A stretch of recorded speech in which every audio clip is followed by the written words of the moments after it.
Let's draw a seahorse. Start with a circle for the head. Add a snout. Erase the headline inside the snout. Draw the back of the seahorse. Draw the front. Now add the curled up tail. It starts by drawing a circle from the back to the front. Then, finish the tail with a spiral. Draw a circle for the eye. Add a small circle in the eye for a highlight. Leave the highlight white when you color. Now draw the dorsal fin. Add a spiny coronet on the seahorse's head. Draw lines in the fin. Add bony lines all down the body. Notice that the lines always cross from front to back. Now let's add an ocean scene behind the seahorse. Draw some seagrass.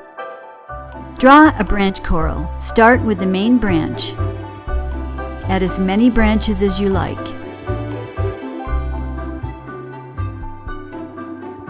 Draw some kelp.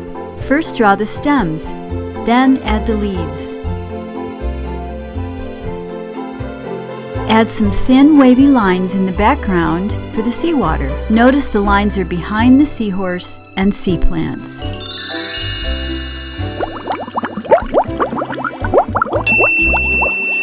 This step-by-step drawing is from Sea Creatures Drawing Book and comes with starter drawings that make drawing super easy and fun.